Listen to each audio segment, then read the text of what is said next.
Historic Environment Scotland supports traditional building materials, craft skills and their continued conservation and maintenance.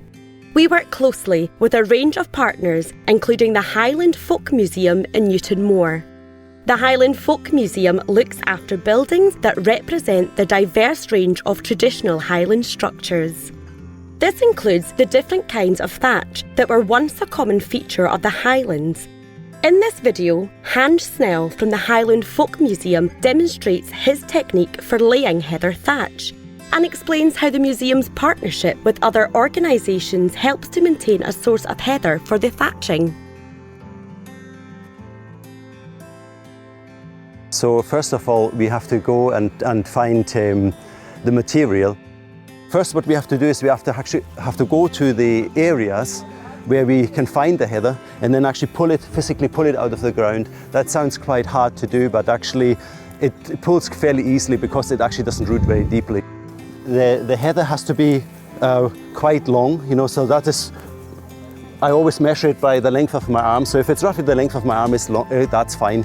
If it's longer, that's even better, because if you start, you want rather longer stuff, and when you're further on the top, then the shorter stuff might be all right.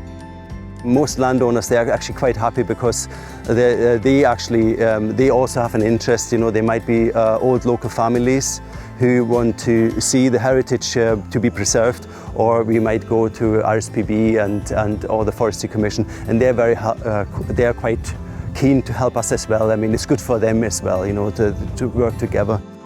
The heather thatch is actually where we take it from. We've taken in, for example, from the RSPB, and it was an area where they actually wanted to have a regeneration of forest. And actually us taking the heather gave then the young seedlings a chance to grow better, because the competitive plant was gone. And or for example, in the case of going to the Forestry Commission, we took it from the edges of the roads and from the rides, and it kind of benefited them because they normally come with a machine and try to keep the heather down. Once we have the material, what we do is actually we have what we do with our roofs is we have a sub thatch, quite often made from broom. The good thing about the broom is that it is very easy to cut, and it actually grows on our side, and it is very quickly to thatch with. But then you have to cover it, because the broom by itself doesn't last long. It lasts maybe 2-3 years, and then it starts to degrade quite rapidly. And the heather, just to mention it, lasts roughly 10 years, so far longer. And the process then is we don't take the thatch off, we will just thatch on top of the old layer, and then you build up.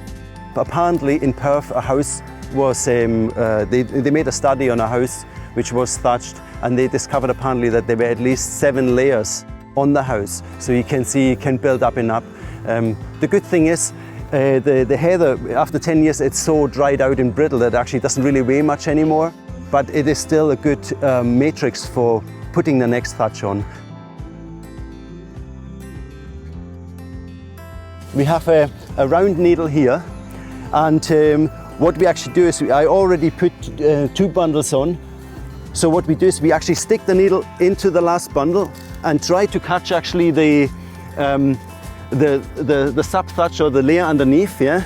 So the needle comes out. So you see at the top here, and that actually gives you then the space you want to thatch. So if you now select your thatch, you try to find the longer bits first, because what you try to do is you actually try to catch the heather stalks with the string. So you just put it on, and while you thatch, you have to make sure that actually you have an even surface. When you go along until you have roughly the space you want to thatch, and then you kind of go up the way. And when you go up, actually what you do is you start to cover then the thicker branches of the layer underneath. So what you get is then kind of an even surface, which almost looks like a fur coat or something. So all you want to see is actually these thinner branches here. It's not just to make sure that it's actually waterproof, but also, it's from an aesthetic point of view. That actually then it gives it a good look and you try to use everything because you went through the trouble to pull it out of the ground. The good thing about heather thatching is, and that is quite different to other materials like straw or reed, it's actually quite, the heather has little hooks and little branches, so actually it kind of hooks into each other, and it doesn't slip down even on a steep roof like that. You know, it's actually quite secure. Okay, now I've got some string here. Now I just have to find the end of the needle again, and I put it into so the needle has a little hole on the tip, and I pull the needle out, so the string comes out of that side, and then all I have to do is I have to pull it tight. Here we go.